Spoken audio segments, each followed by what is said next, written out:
Los humanos migramos porque en el desplazamiento anida nuestra esencia. Las palabras han sido siempre nuestro lugar de encuentro. Y este año también lo serán. Nos reuniremos con esos amigos que, aún estando lejos, son parte de esta misma historia. En la 14ª Fiesta del Libro y la Cultura seremos nómadas que reunirán lenguajes, miradas, voces para narrar las historias que cada uno ha recolectado en su viaje personal. Octubre 2 al 11, obra invitada de la literatura universal, El Libro de la Selva. Participa ingresando a www.fiestadelibroylacultura.com. ¿Hacia dónde será nuestro próximo viraje?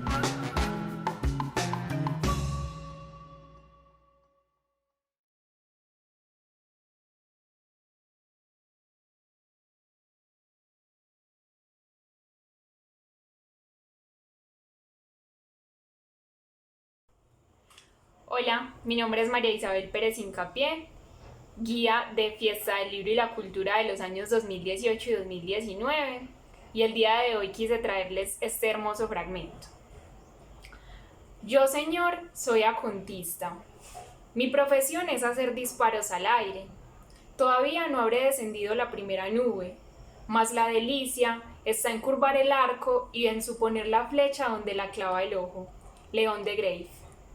Este pequeño poema como una invitación para que se animen a participar de Fiesta del Libro y la Cultura en su 14ª versión. Hasta luego. Hola, buenas tardes todos y todas.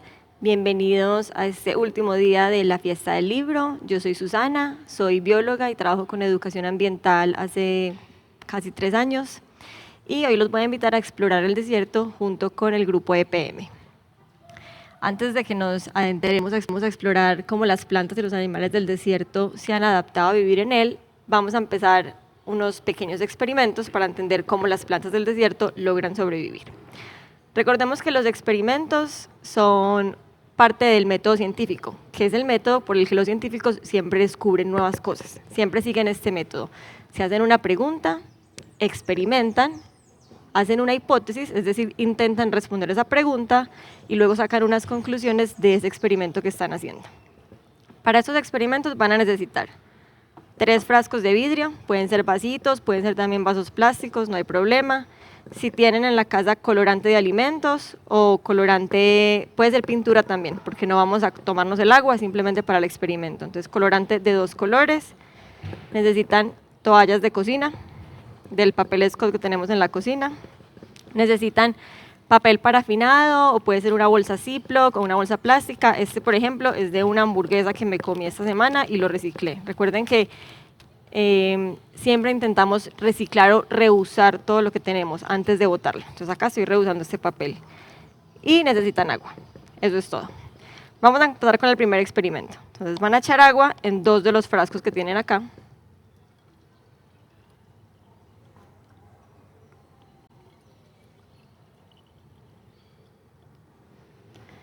Y cada una la vamos a pintar de un color diferente. Intenten de pronto que sean colores contrastantes entre ellos. Aquí voy a pintar una amarilla y otra azul.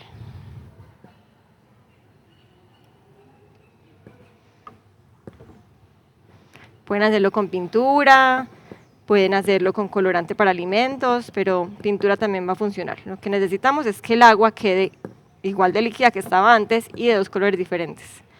Ahora van a coger 2 toallas de papel o una y la parten a la mitad, van a hacer como un tubito con ellas, las van a doblar así.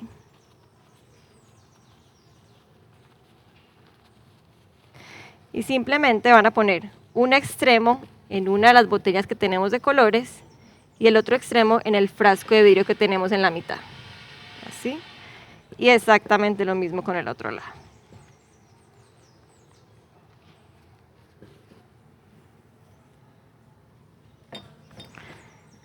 Ahí los dejamos. Vamos a esperar a ver qué pasa. De pronto no alcanzamos a ver resultados dentro de este taller, pero ustedes en su casa van a esperar más tiempo y me cuentan qué pasa. Escriban en el chat que los estamos leyendo y les vamos a responder sus preguntas y sus comentarios. ¿Cuál es la hipótesis para ese experimento? Recuerden que la hipótesis es responder una pregunta. Entonces la pregunta puede ser, ¿qué va a pasar con el frasco de la mitad? ¿Cuáles son sus posibles respuestas, sus hipótesis? Cuéntenos en el chat y les comentamos si están en lo correcto o si tal vez vamos a replantearlo. El segundo experimento que vamos a hacer, necesitamos otras 3 toallas de cocina. Pídanle permiso a la mamá antes de gastarse todo el papel Scott. A mí se me acaba de acabar. Y vamos a hacer una, la vamos a dejar plana, así como la vemos. No vamos a hacer nada importante con ella. Otra la vamos a doblar en forma de acordeón. Yo la doblo primero por la mitad y luego hago un acordeón. Recuerden, como hacíamos en el colegio los acordeoncitos.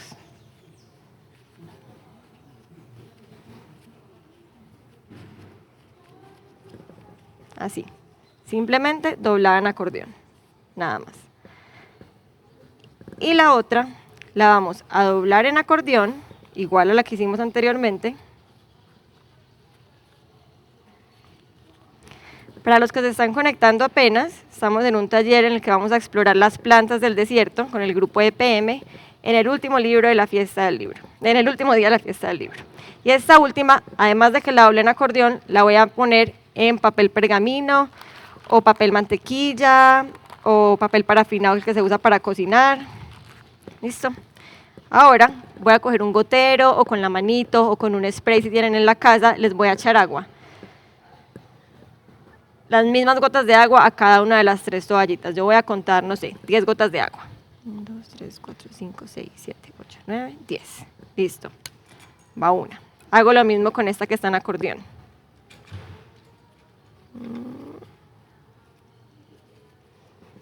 Las mismas 10.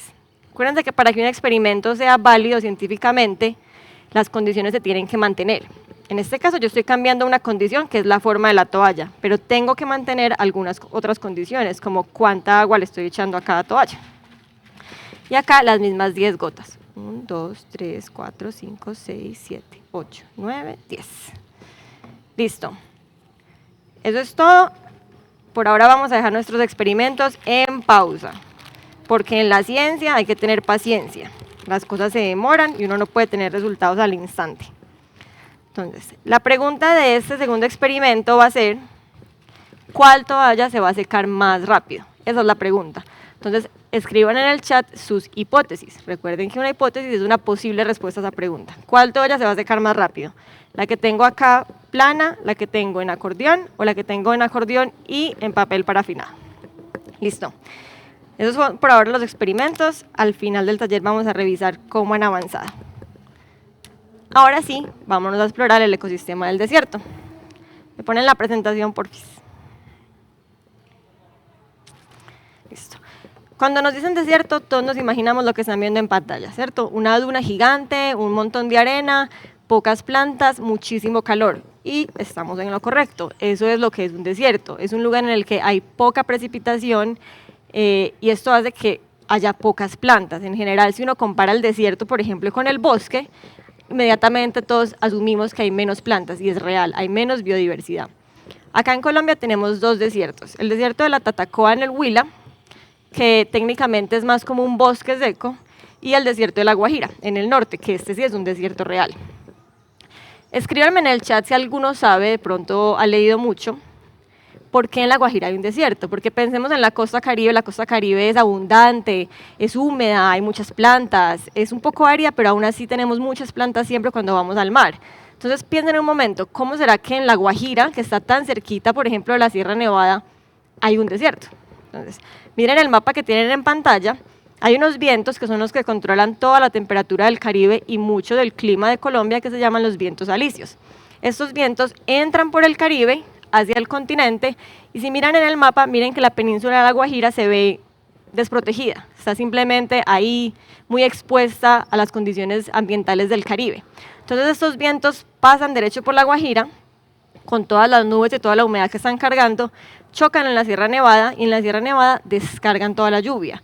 Por eso la Sierra Nevada es rica, es húmeda, tiene agua, es abundante, tiene plantas, pero la Guajira ninguna de esa humedad que traen los vientos se queda ahí, simplemente pasan derecho. Por eso La Guajira es un desierto, porque muchos años se ha repetido este proceso con estos vientos, llevando a que se desertifique.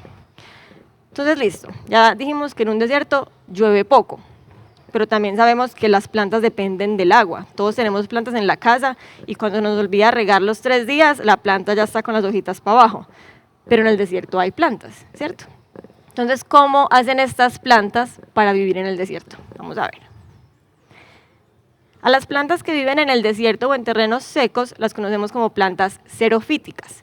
Xero significa seco y fito significa planta. Fito siempre, en todas las palabras que lo oigan, va a significar planta. Entonces, plantas xerofíticas son plantas que crecen en ambientes secos o en el desierto. Inmediatamente, como en la foto, todos pensamos en cactus, ¿cierto? Porque de ahí mismo que pensamos en un desierto, pensamos en cactus. Pero vamos a ver que hay otros tipos de plantas, además de los cactus, que también viven en los desiertos. ¿Qué tienen que idearse estas plantas para poder sobrevivir? Entonces tienen que pensar en 3 cosas. ¿Cuánta agua voy a absorber? ¿Cómo voy a acumular esa agua? ¿Y cómo voy a evitar que se pierda? Recuerden que las plantas, al igual que nosotros, transpiran. Miren que cuando uno está en clima caliente, suda más que cuando está, por ejemplo, en un clima frío de Bogotá. A las plantas les pasa exactamente igual. Ellas tienen como unos poritos, igual a nosotros, que se llaman los estomas, y por ahí sale agua cuando están haciendo la fotosíntesis, es decir, recibiendo el calor del sol, la luz del sol, perdón. Normalmente, las plantas en los bosques pueden controlar la cantidad de agua que entra y sale dependiendo de la luz, pero en el desierto, como no hay sombra y hay luz todo el tiempo, pierden demasiada agua. Tienen que buscar una forma de no perder agua. Vayan pensando en lo que les voy diciendo para resolver las hipótesis de nuestros experimentos, porque todos estos experimentos tienen que ver con la vida en el desierto. Entonces, acuérdense de escribir en el chat, estamos pendientes para responderles. Listo. Primera cosa que vamos a ver en un desierto diferente, por ejemplo, a un bosque, y es que las plantas están muy separadas entre sí. Imagínense que están en un bosque, en un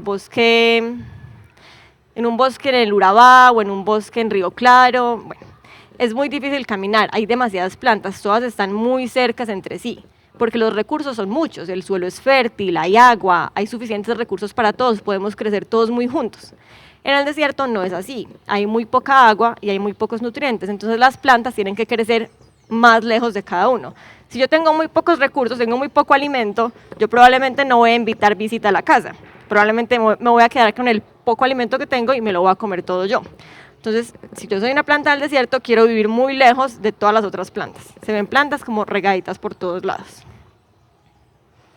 Ahora, primera adaptación. Acuérdense que les dije que tienen que ver cómo tomar agua, almacenarla y no perderla. La primera adaptación es la suculencia, así como delicioso, es la misma palabra. Suculentas son plantas que se han adaptado a almacenar agua en sus hojas. Miren, por ejemplo, esta que tengo acá.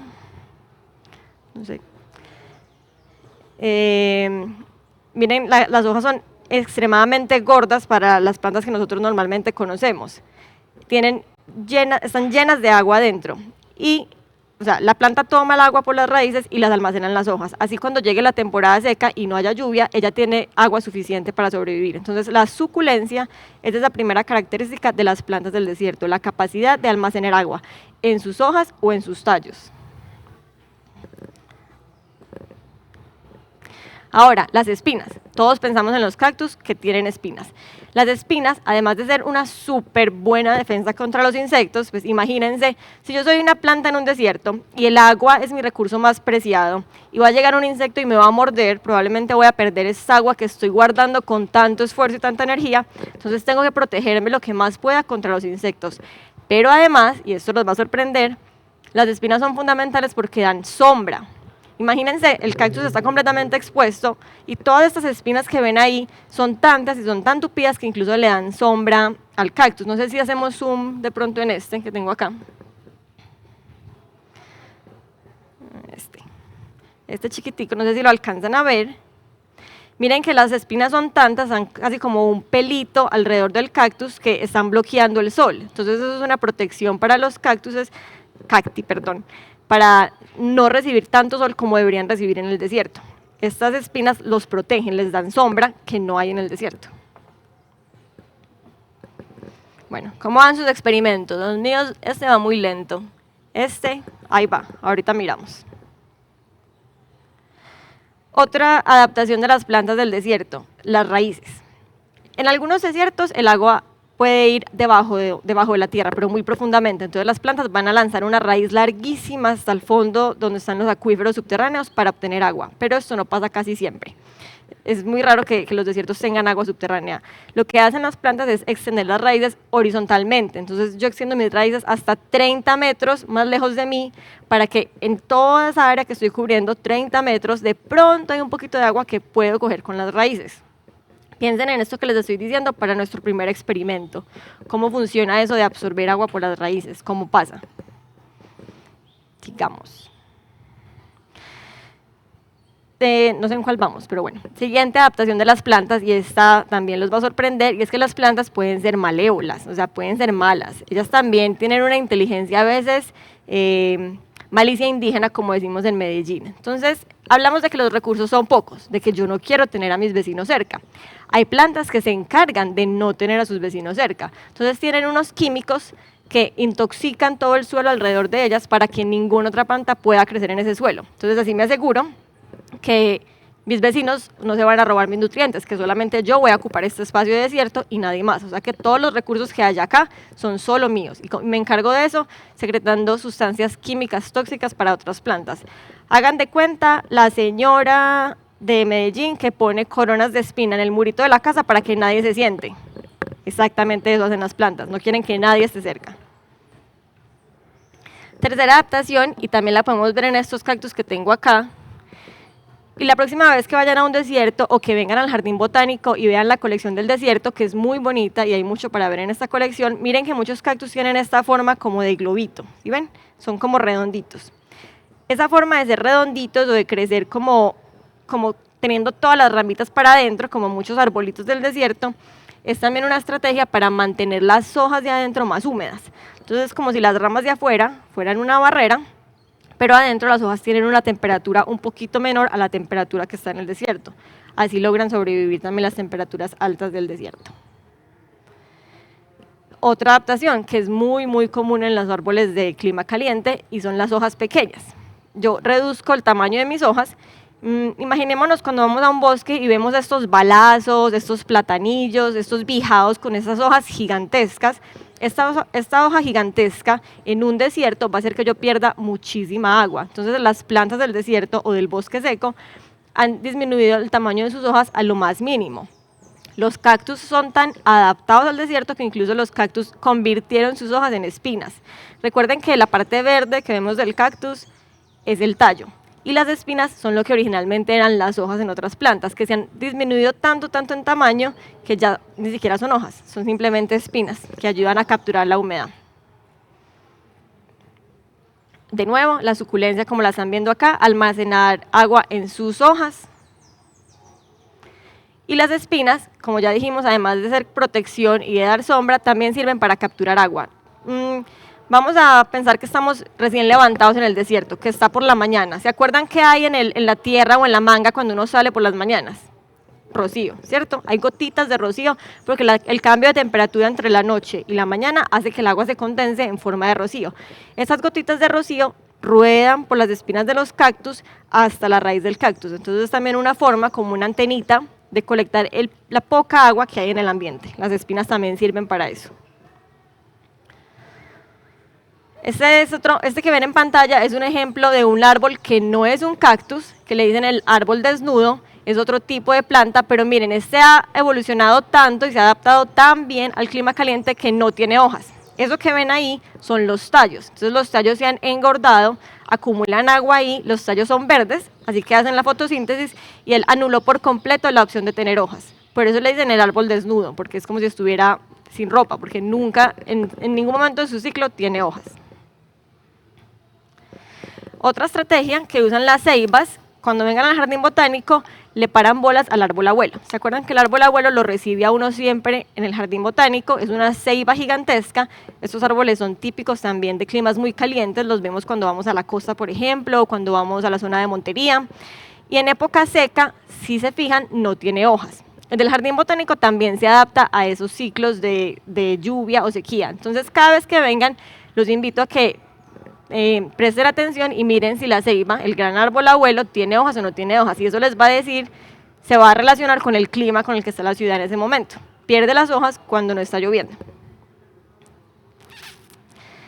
Otra estrategia,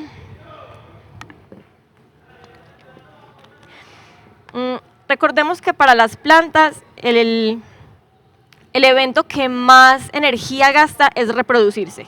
Producir un fruto, producir un flor, producir una semilla es muy costoso. Pensemos que la energía es una monedita, yo tengo que gastar muchas moneditas de energía para producir una flor o un fruto. Entonces muchas plantas del desierto han aprendido a reproducirse asexualmente, es decir, sin flores o sin frutos. En la imagen están viendo una planta que creo que todos hemos tenido en casa, o por lo menos hemos ido a visitar a alguien que la tiene en casa, y es una suculenta que tiene como pequeños hijitos en las ramas. Así, esta planta no tiene que producir flores, sino que los hijitos simplemente caen al suelo y de ahí van a ser una nueva planta. Esta es una estrategia para que, gastando menos energía, mi especie pueda seguir sobreviviendo y mi especie pueda seguir siendo la que domina el espacio. Eso sí, me van a decir, pero ¿cómo así? La pitaya es un cactus. Los que no sabían, la pitaya es un cactus. Hay otro fruto que también comemos de un cactus. ¿Alguien me quiere decir en los comentarios cuál es? Muy bien, el higo, el que dijo el higo, muy bien. Entonces me van a decir, pero ¿cómo así? Esta señora nos acaba de decir que hacer un fruto es demasiado costoso. Imagínense, por ejemplo, cómo será costoso hacer una pitaya. Una pitaya es jugosa, es dulce, tiene mucha agua por dentro, pero es un fruto de desierto. Las plantas también tienen que a veces invertir energía para sobrevivir en el tiempo. Entonces, si yo soy una planta, voy a invertir mi energía para hacer este fruto que es delicioso y jugoso, para que probablemente venga un animal del desierto, se lo coma, necesito que venga y se lo coma, sigue su viaje por el desierto y luego cuando hace popó, las semillitas caen al suelo y yo fui tan inteligente que mi especie, a través de un animal, llegó a otra zona del desierto. Estoy colonizando nuevas zonas del desierto. Entonces estoy invirtiendo un montón de energía en un fruto delicioso, pero eso me asegura que mi especie va a llegar más lejos.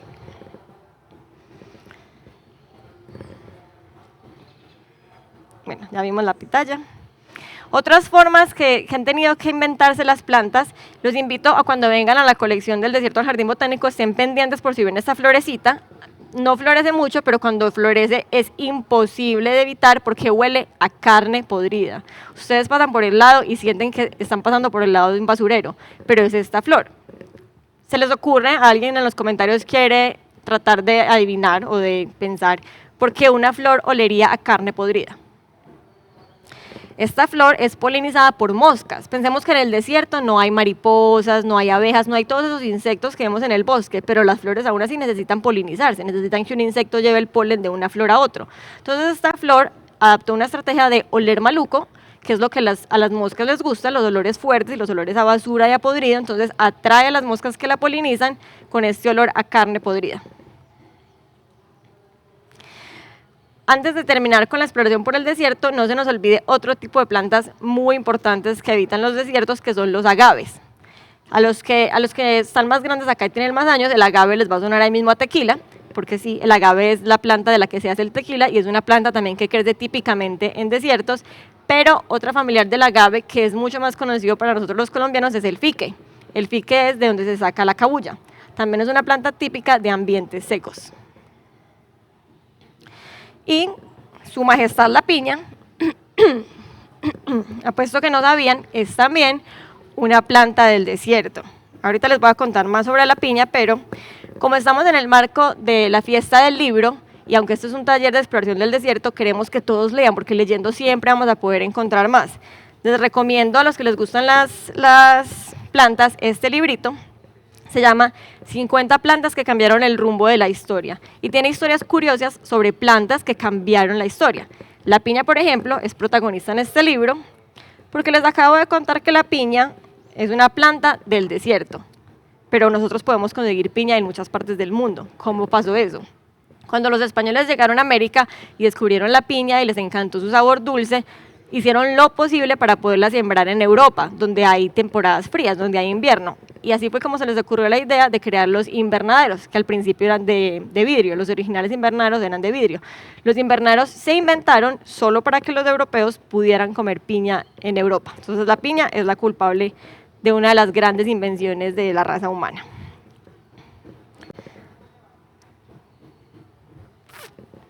Me ponen la presentación porfis. Listo. Bueno, me voy a saltar ese. Ahora, antes de que pasemos a revisar nuestros experimentos y pasemos a hacer la siguiente actividad, quiero que se queden con un mensaje también de este taller, y es que, aunque estamos hablando del desierto, como el desierto de La Guajira o el desierto de la Tatacoa, hay otro ecosistema muy similar que se llama el bosque seco tropical. El bosque seco tropical es un ecosistema que no está en casi ningún otro lugar del mundo. En Colombia teníamos mucho, todas las praderas del Caribe, donde ahora son potreros de ganado, todo eso era bosque seco tropical, pero la gente lo acabó porque es un ecosistema fácil de quemar, porque tiene árboles muy maderables, entonces simplemente decidimos acabar con él, y ahora queda muy poquito de ese ecosistema. Y en este ecosistema tenemos especies tan importantes como los monos aulladores, como estos pajaritos saltarines, como el tití cabeza de algodón, que solo se encuentra en Colombia. Es decir, que si nosotros destruimos los bosques tropicales, el tití desaparece del planeta. Entonces, estemos un poquito conscientes también que a veces simplemente creemos que es un rastrojo o que no tiene importancia, pero estos bosques son fundamentales para preservar la biodiversidad de Colombia. Me voy a volver acá un segundo. En estos bosques se encuentra esta especie que tienen en la pantalla, muy interesante, que tiene otro tipo de adaptación diferente a todas las que hemos visto. Esta especie se disfraza. Entonces, si ven en pantalla, la foto tiene como unos cachitos que parece un animal, o parece como si fuera algo tóxico. Estos cachitos no son nada, no son la semilla, no son el fruto, es simplemente un disfraz que se pone el árbol para que los depredadores, los que se lo van a comer, por ejemplo las vacas, crean que está llena de bichos o que tiene algo tóxico y peligroso. Entonces simplemente se hace pasar por algo que no es. Mejor aún, dentro de estos cachitos vive un ejército de hormigas que está entrenado para defender a ese árbol de otros depredadores. Entonces miren cómo ser muy adaptados al desierto está muy bien, pero al final siempre tenemos que depender de otras conexiones. Y recuerden que en los ecosistemas todo está conectado entre sí.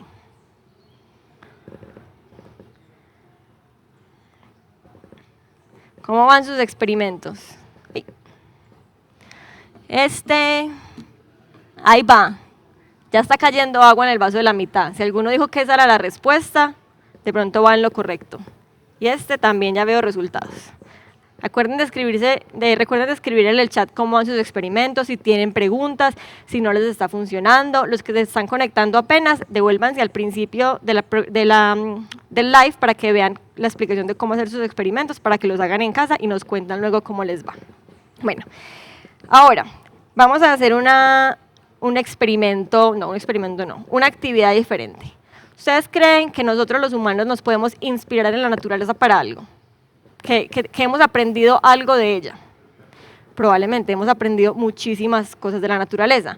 Hay una ciencia que se llama la biomimética, pero ahorita les hablo de ella, pero antes incluso de que hubiera la ciencia y la tecnología que conocemos ahora, había gente que estaba viendo la naturaleza para aprender de ella y aplicar lo que estaban viendo en nuestras construcciones, en nuestro mundo, en la forma en la que vemos la belleza.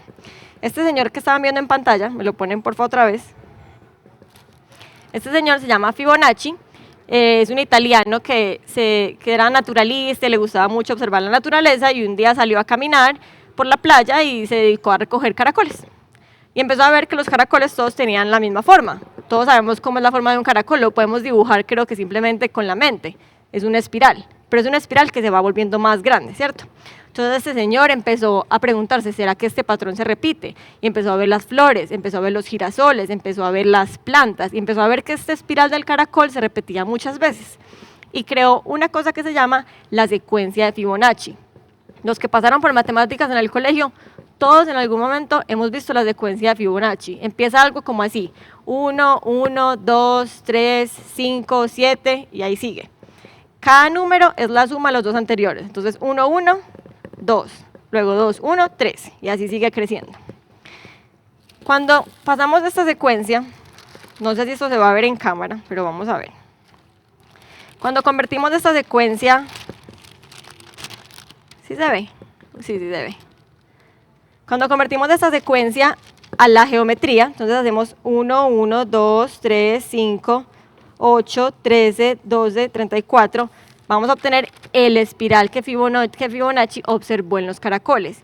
Y esa espiral se repite en todas los reinos de la naturaleza. Miren a ver, no sé si creo que este sí no se va a ver en cámara, pero miren a ver, por ejemplo, la corona de la piña tiene un espiral perfecto siguiendo la secuencia de Fibonacci. Si miráramos, por ejemplo, el agave, aquí les voy a mostrar en pantalla. Si vemos, por ejemplo, una planta de agave desde arriba, miren que se ve perfecto la secuencia de Fibonacci. Es una espiral que se va haciendo desde más pequeño hasta más grande. Y esto, ¿qué significa que esta secuencia se repita? Porque la naturaleza repetiría la misma forma una y otra vez. Significa que le está funcionando, que es la forma más eficiente para mantener la humedad dentro, que es la forma más eficiente para capturar la luz que viene del cielo, que es la forma más eficiente de crecer las hojas sin gastar menos energía. Recuerden que en la naturaleza siempre estamos buscando, o las plantas y animales siempre están buscando usar menos energía. Listo. Con eso en mente, ya conociendo la secuencia de Fibonacci, antes de que pasemos a la secuencia de Fibonacci, recuerden que 5 es parte de la secuencia de Fibonacci. La próxima vez que se coman una piña, le cuentan los lados a cada uno de los ojitos de la piña. Miren, 1, 2, 3, 4, 5. Siempre les van a dar 5. Y la próxima vez que salgan al campo y vean flores, empiezan a contar cuántos pétalos tienen las flores, cuántos lados tienen las hojas, y van a ver que casi siempre ese número va a estar dentro de la secuencia de Fibonacci. Va a ser o 3, o 5, o 7, o 13, generalmente nunca es 4. Miren que es muy raro ver flores de 4 pétalos. Entonces estos números se repiten porque esta es la forma en la que la naturaleza ha aprendido a ser más eficiente, a funcionar mejor. Y nosotros tenemos que aprender de eso para inspirar y hacer nuestras máquinas y nuestra vida aún mejor. Entonces ahí vamos a la actividad. Entonces, esto se llama el biomimetismo y se trata de imitar la naturaleza en nuestra vida cotidiana. Entonces, acá vemos, por ejemplo, es una empresa que está haciendo nuevos ventiladores siguiendo la secuencia de Fibonacci, siguiendo los caracoles, y eso hace que el aire circule más eficientemente. Es decir, que el mismo ventilador que yo tendría en la casa me va a gastar menos energía. Eso es lo que todos estamos queriendo en este momento, gastar menos energía, ¿cierto? Otro ejemplo, el primer ejemplo, el más antiguo, esto fue hace cientos de años, la invención del velcro. Piensen ustedes en el velcro, todos conocemos el velcro. El velcro fue la inspiración de un señor que iba caminando por la calle, iba caminando por un potrero con su perrito y llegó a la casa y se dio cuenta que tenía el pantalón lleno de cadillos. A todos nos ha pasado que salimos a una finca y volvemos y la ropa tiene cadillos por todos lados. Este señor exploró con un microscopio la forma de los cadillos y aprendió que tienen unas pequeñas patitas que se engarzan a la ropa. Y así fue como se inventó el velcro. El velcro son patitas que se juntan entre sí, igual que el cadillo se pega a la ropa de nosotros. Otra expresión en la naturaleza, el tren supersónico de Japón, todos lo hemos visto en las noticias. Antes no se veía así, antes era plano, tenía una cabecita plana y hacía demasiado ruido cuando entraba a los túneles. Entonces los científicos se pusieron a ver el martín pescador que cuando entra al agua ni siquiera chingletea, no sale nada porque es tan eficiente la forma de su pico que la fricción es mínima. Entonces se inspiraron en él para hacer la forma del tren supersónico. Este también seguramente lo vieron en las noticias, Speedo, esto no es publicidad pagada, lo prometo, hizo un traje de baño para nadadores de competencia inspirado en la piel de los tiburones que tienen unas pequeñísimas escamas, así los nadadores son mucho más rápidos, tienen menos fricción cuando nadan en el agua. Y esta la vi ayer, se están inventando como unos guantecitos para trepar por las paredes inspirados en las patitas de los geckos. Todos hemos visto los geckos trepando por las paredes de la casa. Estamos buscando inspiración en los animales para crear nuevas tecnologías. Este es el último y quiero que se queden con este. Es un edificio inspirado en la forma de las casas o de los termiteros de las termitas que son de desierto. Entonces, en el desierto los animales también han tenido que aprender a adaptarse. Una de las formas, por ejemplo, que tienen las termitas de vivir en el desierto es construir estas ciudades que adentro, igual que el edificio que tienen en la imagen, tienen canales de aire. Eso hace que la temperatura dentro del hormiguero siempre esté mucho más fresca que la temperatura de afuera, porque el aire siempre está en circulación. Este señor arquitecto se inspiró en las termitas para hacer este edificio. ¿Cómo más se han adaptado los animales? La primera adaptación de los animales y la más importante es que no salen en el día. Entonces, si yo soy un animal del desierto, voy a preferir salir en la noche, muy temprano en la mañana o al principio de la tarde cuando la temperatura ha bajado.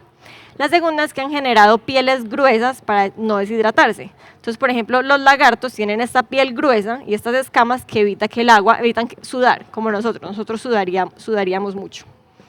Bueno, con estas ideas que les acabo de dar de cómo nos inspiramos en la naturaleza, quiero que cada uno de ustedes en casa y nos compartan por el chat sus resultados, pueden también compartirlos en redes y taggear a la fiesta del libro. Quiero que nos diseñemos todos la casa de nuestros sueños, pero despacio. No vamos tampoco pues a diseñar la mansión con piscina y super aire acondicionado, no, porque hay una realidad que está pasando en este momento y de la que todos somos parte, y es que el clima está cambiando. Es evidente que el planeta se está calentando, que el clima va a cambiar aún más en lo que queda, en los años que viene, y nosotros tenemos un papel que jugar ahí. Entonces, ¿qué vamos a hacer? ¿Vamos a seguir nuestra vida como si nada, esperando que el clima cambie, o nos vamos a adaptar igual a como los animales se adaptan en el desierto? Yo propongo que la mejor forma es adaptarnos y mitigarnos. ¿Cómo así mitigar?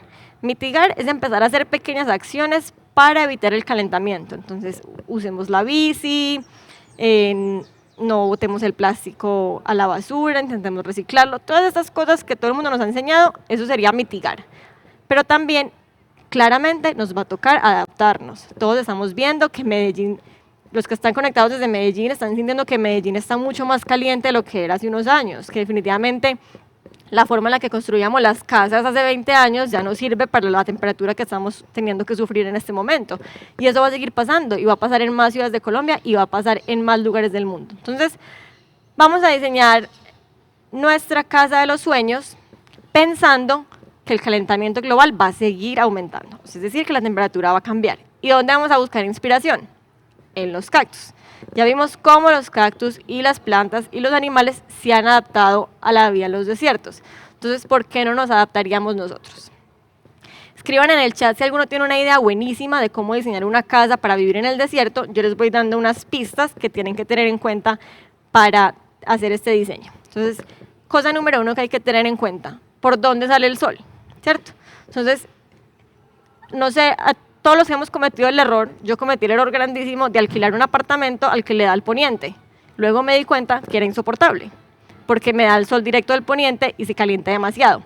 Entonces, ¿qué tal si diseñamos nuestras casas teniendo en cuenta a qué horas les da el sol directo? Si queremos, mejor que le dé directo el sol de la mañana, pero no el sol de la tarde. Así mantenemos la casa más fresca y tal vez no necesitamos aire acondicionado. Pista número 2, de cosas que hay que tener en cuenta para diseñar nuestra casa de los sueños en el desierto. ¿Qué voy a hacer con el agua? Ya dijimos que hay poca agua, entonces, ¿cómo voy a almacenar agua? ¿Cómo voy a colectar agua? ¿De dónde voy a sacar el agua si vivo en el desierto para construir mi casa? Tal vez usar el agua 2 veces. Por ejemplo, el agua que sale de la lavadora, usarla para vaciar los sanitarios, por ejemplo. Pista número 3, igual que el termitero que vimos en la foto. ¿Cómo va a ser la ventilación de mi casa? ¿Voy a tener muchas ventanas? ¿Voy a tener pocas ventanas? Pista número 4, aprendamos de los cactus. Tienen espinas para sombrearse, porque si mi casa está en el desierto, le va a dar sol casi todo el día. Entonces, ¿qué me voy a idear para que el sol dé menos fuerte? ¿Qué estructura voy a poner encima para que tenga sombra? ¿Qué más? A ver, ¿qué más? Pensemos en qué más necesitamos para una casa. Materiales de construcción. Y aquí tenemos que aprender de las plantas, pero tenemos que aprender también de las culturas indígenas. Los wayús han vivido toda su vida en el desierto y viven bien. Tienen problemas de agua y tienen otros problemas que no vamos a hablar acá, pero han construido casas adaptadas para el desierto. ¿Qué podemos aprender de ellos? ¿Qué materiales son buenos si yo quiero construir una casa que sea más eficientemente? Aprendamos de los animales. Los animales hacen sus cavernas bajo tierra, porque debajo de la tierra está más fresco el ambiente. ¿Cómo puedo construir yo una casa bajo tierra de pronto? Entonces, todas estas ideas que les estoy dejando, échenle cabeza. Si alguno se siente inspirado, diseña la casa de sus sueños en papel, le toma una foto y la comparte. Recuerden que estamos con Grupo EPM desde Fiesta del Libro. Queremos ver sus creaciones, queremos ver cómo se inspiran en la naturaleza para soñarse unas ciudades diferentes, para soñarse unas casas diferentes, para ser parte de la solución y no ser parte del problema. Recuerden que ese es nuestro papel, ser parte de la solución. Bueno, vamos a ver cómo van nuestros experimentos antes de cerrar. Voy primero con el de las toallas de cocina. Entonces, Comenten en el chat si todavía no han comentado cuáles son sus hipótesis. Nuestra pregunta para este experimento es cuál de las 3 toallas se va a secar más rápido o cuál va a estar más húmeda al final. Yo, desde acá, desde mi set, la que dejé plana está completamente seca, completamente, como si nunca la hubiera mojado. La que dejé en forma de acordeón está todavía húmeda, se podría romper fácil. Miren, ahí se me rompió porque todavía está húmeda. La que está en acordeón y dentro del papel parafinado está más húmeda que la anterior y está incluso caliente, eso es raro, pero está incluso más húmeda que la que estaba en acordeón. Entonces, seguramente ya habían deducido el resultado de nuestro experimento, pero a través del taller lo entendieron aún mejor. Esto es una prueba de por qué los cactus son como son. Entonces, muchos cactus tienen coberturas en cera, como este papel, para evitar que el agua se pierda. Y evidentemente funciona, porque esta toalla todavía está húmeda. Tener unas hojas con una cobertura encerada sirve para retener agua. Y muchos cactus tienen estas formas como arrugadas. Cuando vengan a la colección del desierto, se fijan, hay unos que tienen unas formas raras, que pareciera que están creciendo sobre sí mismo. Esto es porque evidentemente tener unas formas arrugadas y estar doblado sobre sí mismo también ayuda a preservar el agua. Entonces, conclusión de nuestro segundo experimento es que las formas de los cactus tienen una razón de ser y evidentemente están funcionando para preservar el agua adentro. El primer experimento, no sé si ustedes tienen resultados ya, a ver si se alcanza a ver. No creo que lo alcancen a ver, pero este frasco estaba vacío y ahora tiene un poquitico de agua verde, un poquitico. Y verde a combinación de ¿qué colores? Azul y amarillo. Muy bien. ¿Qué comprobamos con este experimento? Nuestra pregunta era ¿qué va a pasar con el frasco de la mitad? Los que tuvieron la hipótesis de que se va a llenar de agua verde, muy bien, eso era el resultado del experimento y estamos comprobando que así como por este material que son las toallas de cocina, que es un material poroso, por eso lo usamos en la cocina porque es poroso, tiene la capacidad de absorber el agua y el agua tiene la capacidad de moverse entre comillas a través de estos poros y transportarse a otro lado.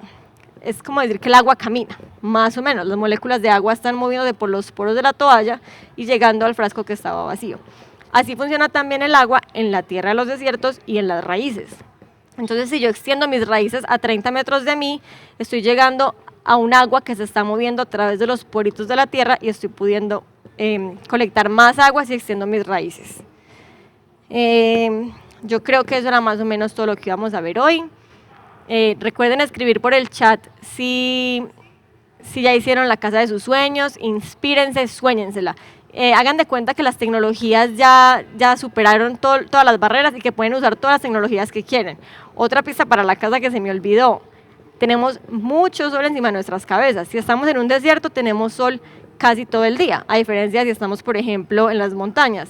¿Cómo vamos a usar ese sol? Ese sol es pura energía. ¿Por qué no lo estamos colectando y usándolo en vez de simplemente dejando que llegue al suelo? Entonces, recapitulación de este taller, para que queden contentos.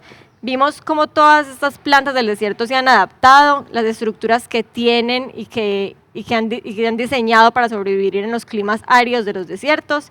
Vamos a ir nosotros como humanos, las vamos a ver, nos vamos a inspirar en ellas, nos vamos a inspirar en cómo la naturaleza funciona casi que a la perfección con todo lo que ella ha aprendido por muchos años y nosotros vamos a aprender de ella para aprender a adaptarnos a los nuevos cambios que vienen. Libro recomendado de este taller, 50 plantas que cambiaron el rumbo de la historia. Tiene historias muy, muy interesantes de plantas que han sido importantes en creación de tecnología, en invención, en viajes. Es muy encarretador si lo quieren conseguir. Y sigan disfrutando de la programación que queda hoy de Fiesta del Libro. Recuerden que estuvimos con EPM conectados desde el Orquideorama del Jardín Botánico. Sigan escribiendo en el chat, vamos a estar pendientes de sus preguntas y que tengan una muy feliz tarde.